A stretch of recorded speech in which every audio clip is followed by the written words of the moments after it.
Good evening, everyone. Thank you for joining us on this rainy night. My name is Jessica, and I'm the collections manager here at MOCA GA. How about that amazing performance by Shayla Whitehead? Wasn't she incredible? She was really great.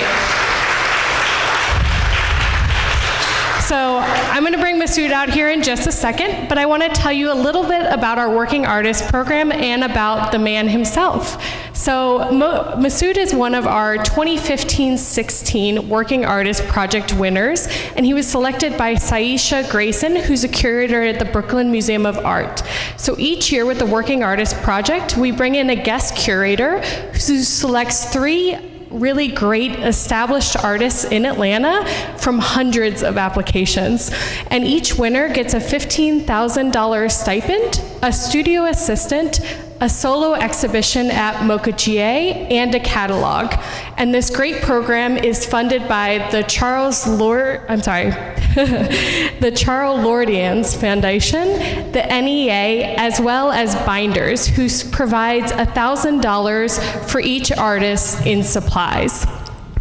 So Masud is an Atlanta-based mixed media artist who his discipline is rooted in sculpture, and he received his MFA from SCAD in 2012 in sculpture.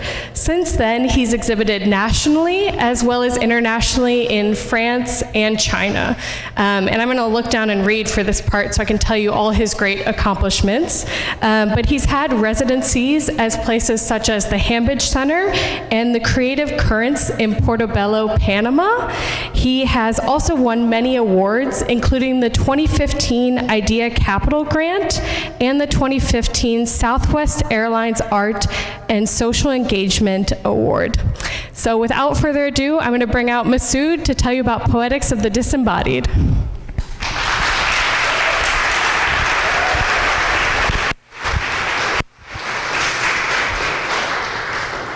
Wow. Can everybody hear me okay?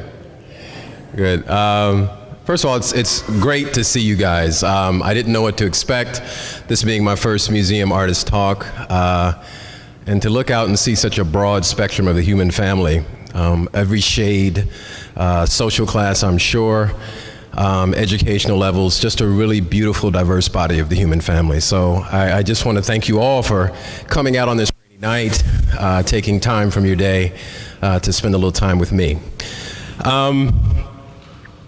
It's funny because thinking about where to begin when it comes to this show.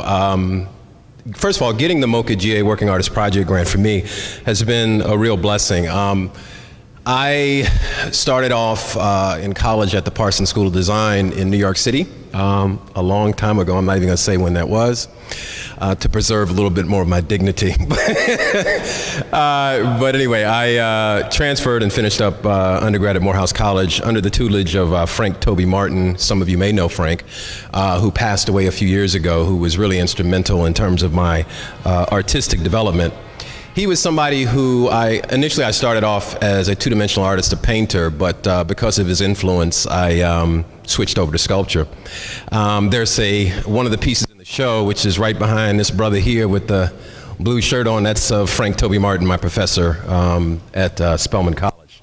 I say Spelman because Morehouse didn't really have an art department. I still don't think they do, but I didn't mind because I got to spend a lot of time on Spelman's campus.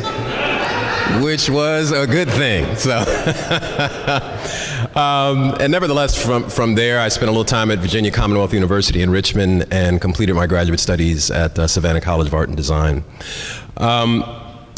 I split time between two disciplines. Some of you may know this, some of you may not know this. I'm a visual artist by training, but I'm also an actor, and have done some film and television work, which is really been a wonderful experience for me. Because when the monotony of the studio, spending all that time by yourself, the ideas and the kind of concentrated effort that it requires of an artist can get a little bit overwhelming. So to go onto a film set or a television set and spend time with a group of creative individuals is a nice break from the monotony of being alone.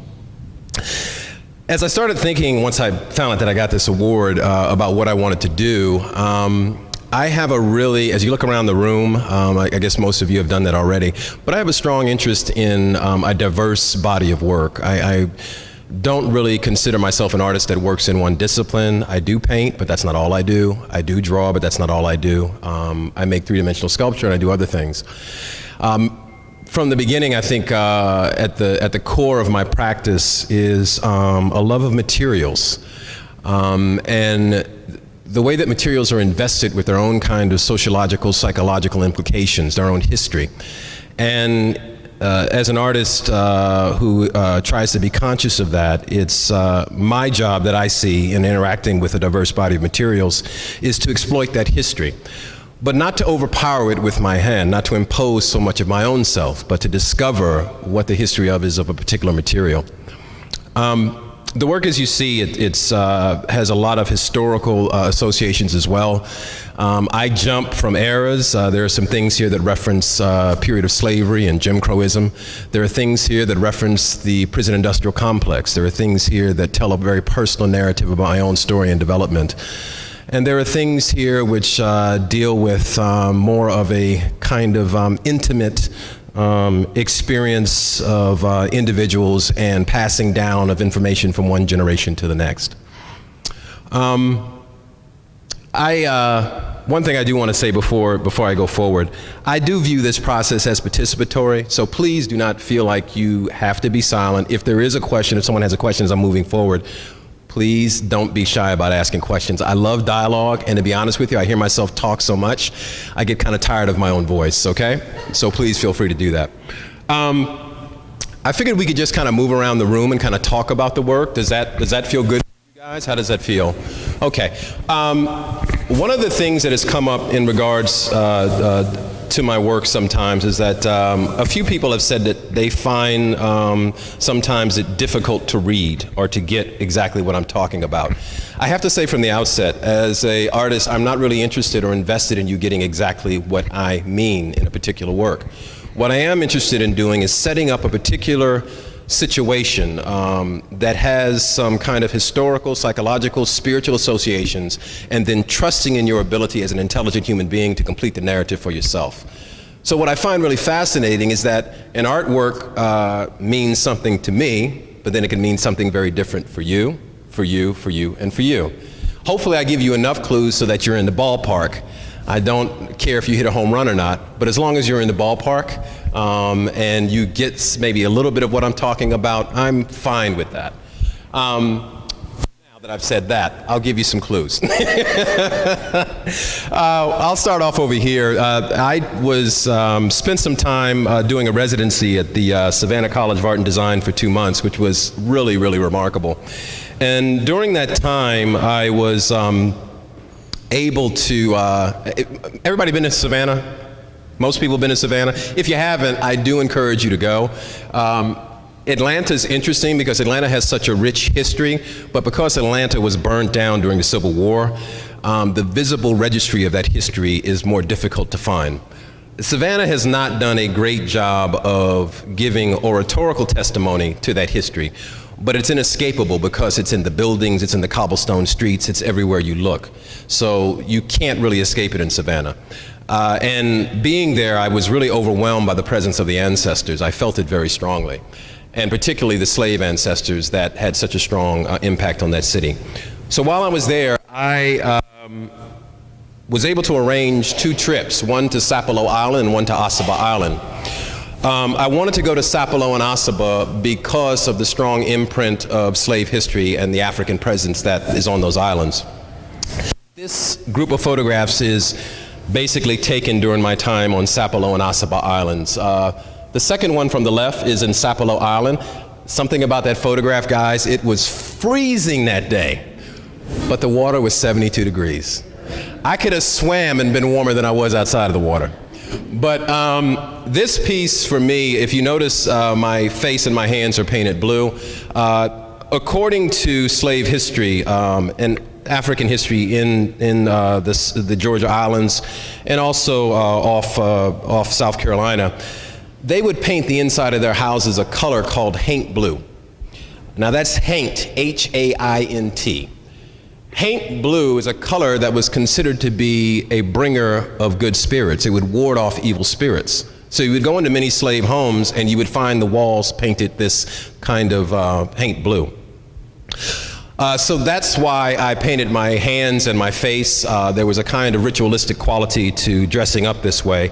And then also this is a reference to Yemaya, the Yoruba goddess, who is the goddess of the waterways and the rivers. The jacket was something that I constructed myself with the eyes of Robert Johnson, the great blues guitarist, which is kind of like a third eye. And on these last 2 photographs, I'm actually standing inside of a slave cabin from the 1840s. Ossabaw Island has 3 of these. If you do get an opportunity to go to Ossabaw Island, you can only go if you're a researcher or someone who has an interest in the arts, because they like to limit the human presence, but it is an amazing experience. On Ossabaw Island, one of the main harvested by slaves was indigo. If anybody knows about the history of indigo, they know it is one of the most brutal crops for slaves to have harvested because they had to stand in vats of urine for hours to get the dye to affix the clothes. Average lifespan for a slave on a indigo plantation, 5 to 7 years. So there really was something about this felt kind of honoring of the ancestors. And also, there was a reference here to Legba, the trickster god of Yoruba tradition as well. How many people know who Bugs Bunny is? Everybody, only a few people here know who Bugs Bunny is. For real though. Thank you, thank you. Bugs Bunny is known for playing tricks. Bugs Bunny is based on Brer Rabbit. Brer Rabbit is based on Legba, who is the trickster god from Yoruba religion. These are the stories that the slaves would tell on their front porches to their children. And they found their way into American culture. And far too rarely do we pay homage and acknowledge that history, because it's important. It's all of our history. It's not just my history, it's your history, it's all of our history. So that was that photo montage. The piece next to it is something called A Snare for Ezra Charles. Ezra is a made-up character. If you see in my work, there's a strong narrative quality in my work. When I was growing up in New York, I used to live in Far Rockaway, Queens. I tried to get into the LaGuardia School of the Arts, but they wouldn't accept me because I lived outside the district. They have very strict districting policies. So my mother, who was very stubborn, said, I'm going to get you in an arts high school. She found one in Newark, New Jersey that would accept me. So I was traveling every day from Far Rockaway, Queens to Newark, New Jersey. Anybody who's familiar with that part of the country, they know how long that is. I got up at 5 in the morning every morning to take the bus to the train, all the way downtown. Over there? Everything all right? I can talk loud if you need me to. You want me to turn this off? Okay.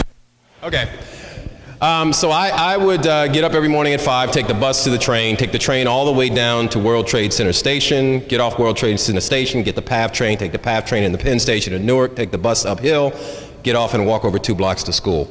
During that time, since I was so bored, this is long before MP3 players, this is long before cell phones. Again, I'm not going to tell you exactly when to preserve my dignity, but nevertheless, you had one of 3 choices. Either you could sleep, which I did a lot of that. You could listen to your Walkman, I did some of that, or you could read. And I read Baldwin, Richard Wright, Toni Morrison. So that's where my love of literature and the narrative kind of found its way into me. And it comes out in the work quite naturally without any forcing at all on my part. So this piece about Ezra Charles, Snare for Ezra Charles, is kind of with that strong narrative bent. And I'm not telling you exactly what the snare is. What are the snares that can entrap our lives? The most obvious read, because it's a black man, the color black is politicized in this country, is that it could be racism. But that's a very easy read. It could also be all the other snares that can ensnare all of us. So I'm very interested in posing those questions and allowing you again to complete that narrative. The piece next to it is something called Constellation Reconstituted, 2012 to 2016. This is a piece that's in a private collection. The piece for me was about placing the body of a child at the vortex of tensions. And as you notice, the forms are hive-shaped forms. Hive forms are a sense of community and comfort and a hearth, in a way, a place of safety. But also they operate multivalently, in a sense, because they also could be projectiles or bullet forms. The child exists in the tension between those 2 extremes, one offering comfort and a quiet place to lay one's head, but the other impending doom or bodily harm in a way. The materials, again, they have their own kind of historical reference, and I don't have to be didactic in telling you what those are. I think you can figure that out. Red clay at the bottom is like an anchoring for me, and of course, the bullet form with the copper is a bullet form. Incidentally, the one with the hair, I've got a good friend of mine, Oak Ritchie, who has dreads that come down to here. So some people know who Oak Ritchie is. Oak told me he was going to cut off 12 inches. He's like, yo, Masud, you want it? I'm like, do I want it? I'm like, I don't know what I'm going to do with it, but I'm going to figure it out. So that's all of Oak's hair wrapped around that form there. So the feet are from the cast feet of a 7-year-old child. Before we go to the corner, let's turn here. We can look at this piece here. The plastic cup is not part of the piece, so I'm gonna, I appreciate the spontaneous installation work, but it's not part of the piece. This piece is called, thank you so much, thank you. This piece is called Grounded. I read a book by Isabella Wilkerson called The Warmth of Other Suns, which basically traces the migration of African Americans from the Deep South to the North. I wanted to correct, this piece is an attempt in my own mind, my own spirit, to correct the historical narrative when it comes to poverty, people who are impoverished, and particularly those of African descent. Because there's been a common narrative that's been passed down from generation to generation that poor people want to be poor, that they're predisposed to living in poverty, that it's because of their laziness and their inability to accumulate wealth. Well, that's, to put it mildly, a bunch of malarkey, especially when you look at the historical record. Isabella Wilkerson wrote this brilliant book, and in it there's a passage which is quoted here where she talks about the economic disparities between whites and blacks vis-a-vis the historical record of slavery and also Jim Crowism. And we know that the number one way that wealth is passed down from generation to generation is what? Parents' inheritance, right. Well, if slaves worked for free for nearly 300 and some odd years, almost 400 years, they had nothing to give to their children. So what does that mean generationally for people of African descent? And not only what does it mean for people of African descent, what does it mean for all of us?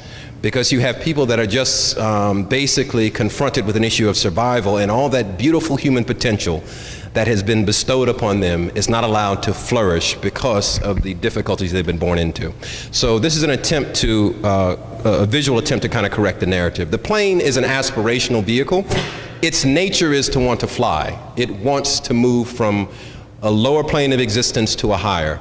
But it's grounded down, it's held down by this, this legacy, this history.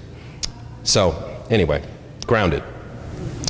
Move to the corner here. This is the most intimate piece of the show, which was intentional. I don't like to do work. I like to do a variety of different work, not in work that just makes a grand statement, but also work that compels you to want to interact with it individually on your own. I was on Sapelo Island and I collected a bunch of seashells. And while I was on Sapelo Island, I was there and I started thinking about the slave trade and all of the people who jumped overboard, who were killed and were tossed overboard, and what happens to the spirit of those people as the generations go on and on. And I started thinking about creating a listening device, a visual listening device. So when I collected these shells, I immediately created these black resin ears to plug into the seashells. And I took this time-lapse video of the seashore on Sapelo Island, and the audio, which they'll play later, is an Islamic chant done by a young woman of a Muslim prayer. Why did I choose an Arabic chant? Because fully 1/3 of the slaves who came to this country were Muslim. Now that is a history that is not known to a lot of people, but that is a fact. And they spoke Arabic, and we need to reconcile with that history, acknowledge it. Muslims have been here a long time. So it has it references not only that history, but in a subtle way, it also references some of the things we're dealing with socially in our contemporary times as well. Moving on. I'm trying to get through this as quick as possible. Everybody okay? Everybody's all right? Okay, cool. This piece is called Freedom's Price. I started thinking about the freedom riders and what it requires to put oneself in harm's way on a day-to-day basis. What kind of courage is that? Courage is a word that I think we throw around far too easily. And I think a lot of times we think of it in terms of physical courage. We think of it in terms of overcoming great odds physically. But I remember I took a religion course at Morehouse College, and my professor asked the class one time, have you ever seen courage, truly? And he was talking about the freedom riders. And he said, think about the amount of courage it takes to get up every day, to voluntarily put yourself in a situation where the threat of death is a very real possibility, and to choose to do that day in and day out. And that sat with me all these years, and as I was creating work for the show, I knew I had to do this.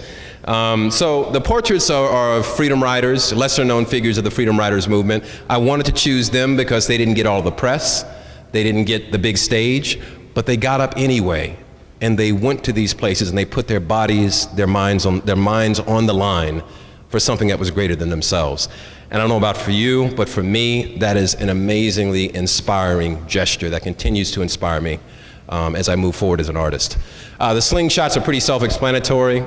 It's the idea of impending threat of bodily harm. Of course, you see the vintage segregation sign. The stones that you see down there, some of those stones were actually fired at the portraits. This was a really good experiment for me because I really learned how strong resin is. It is hard to crack some resin. So it's a wonderful, during the performance, during the opening, actually, while the incredible Shayla Whitehead, girl, you were just incredible. Can we give her another,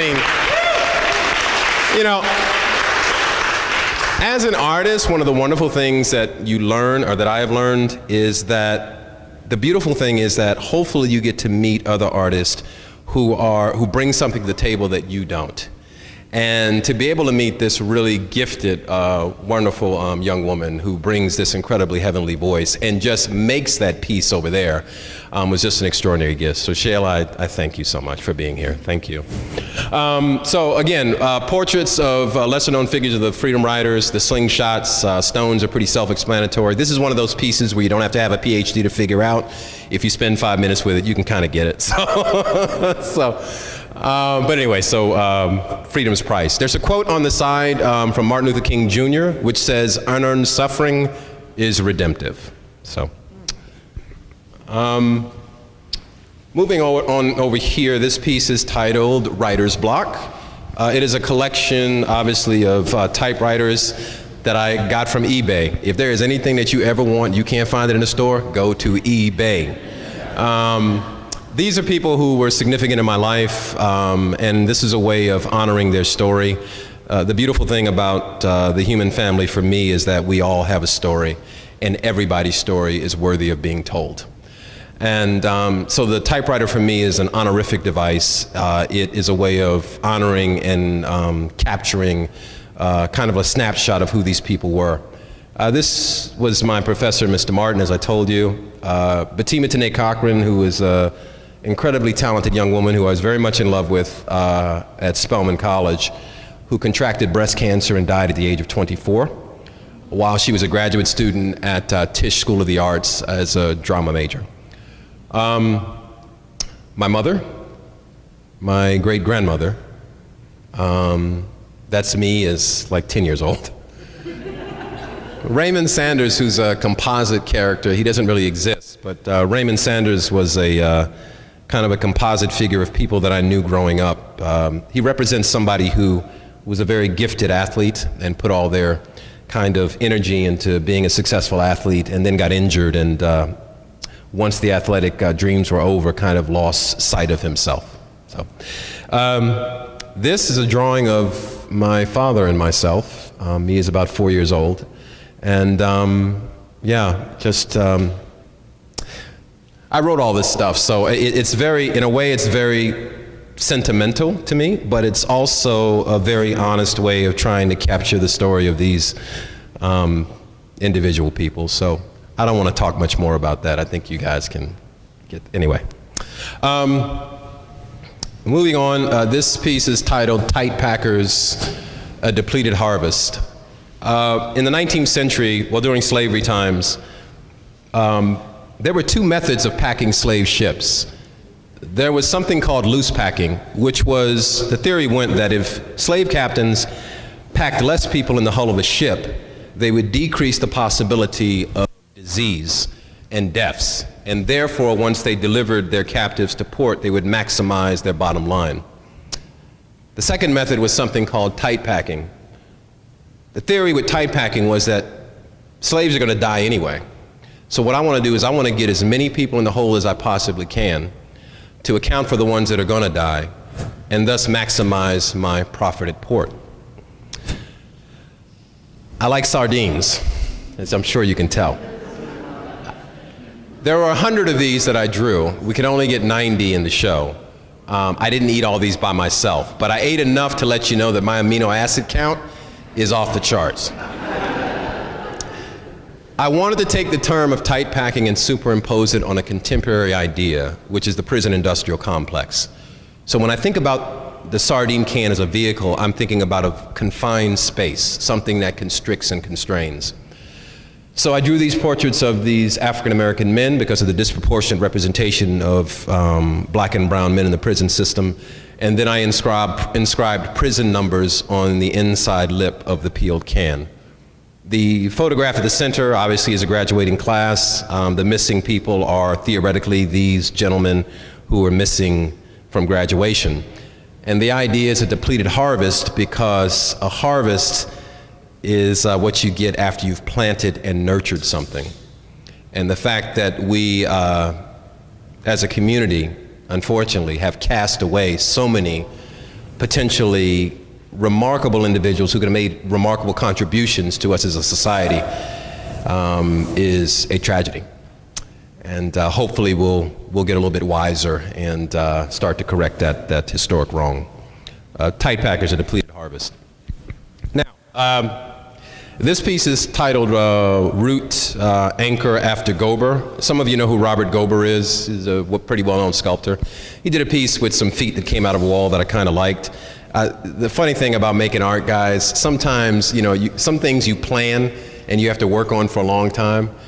I did this piece 3 days before the opening. And it was only because I was in the studio kind of messing around, and I always have stuff laying around the studio. Sometimes I know what I'm going to do with it. A lot of times I don't. But what happens is I've learned to trust the process enough to allow the object to speak to me in its own time. And there's a reverence and a respect for the process of art making that can only come with maturity that you have to submit to.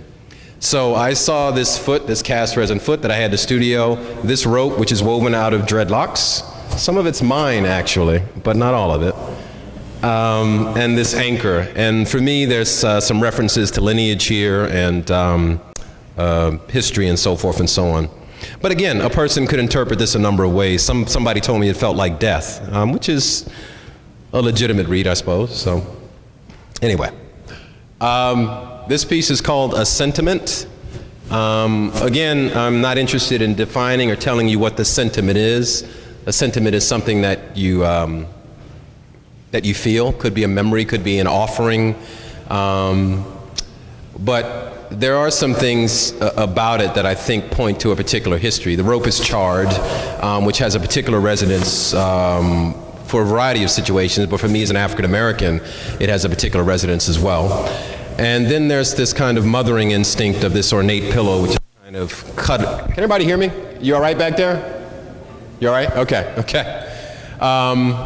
The pillow is kind of a mothering form that is kind of coddling or taking care of these hands and this object. So this whole notion of memory of what is the sentiment, what's being offered, what's the historical tie, what's the significance of the rope, and so forth and so on. Okay, last piece, I promise. Last one. This piece here is titled Blocked at 5 Points. So I'm going to stand up here just to be climactic. So I worked on a documentary called 37 Weeks Sherman on the March, which was produced by Public Broadcasting. And it basically traces the journey of William Tecumseh Sherman through Georgia all the way to Savannah. I went to the premiere at the Atlanta History Center. And it was a documentary based on the series, and I narrated the documentary. And at the end, they did something really smart. They showed areas of Atlanta during the time of slavery, and then morphed up and showed the same location today. Well, they showed 5 Points MARTA Station, and then they showed the Crawford Auction House. There was a thriving slave auction house that existed at 5 Points MARTA Station. Now, there is no public record or indication or anything, any marker at 5 Points MARTA Station to indicate that that took place. I think it's an affront to our collective history, and I was deeply offended when I learned that, because it represents a washing over of the collective historical narrative that has to be corrected. So I'm working on a project for a piece to be permanently installed at 5 Points MARTA Station that will commemorate that history. So this piece here, which Shayla was such an integral part of, and you see the registry of the ghostly image of the slave auction house in the background, is a soft teaser for the project that I'm working on. It's interesting because when I went down to work on this, I did it guerrilla style, so I just set up the camera. I didn't ask MARTA's permission. And if there are any MARTA officials here, I apologize. But I had to do what I had to do in the name of art, okay? I was cool for like the first 10 to 15 minutes, but then I moved my location actually inside the station. I got away with 5 minutes of filming until the cops came over. So, but then I moved back across the street and continued filming. But there's something about this space and the presence of ancestral memory here, as it is, I'm sure, at a number of locations around Atlanta, that is crying out for some type of healing. And I think as an artist, my job is to create works of art, hopefully that can inspire and encourage us to move not only towards a reconciliation with some very difficult times in our past, but also to a place of healing those wounds. So that's the show, and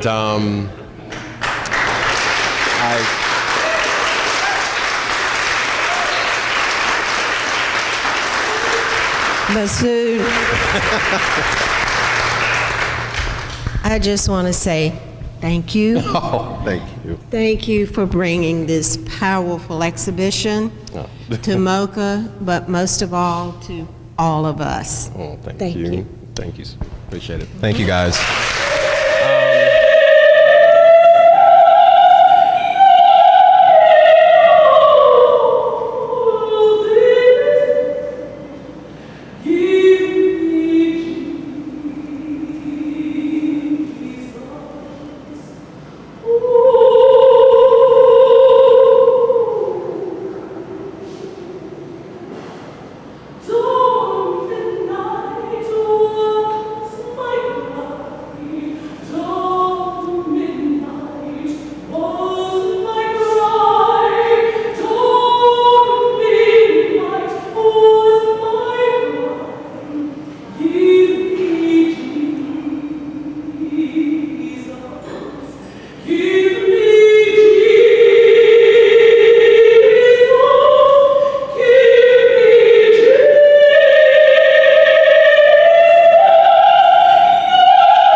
Keep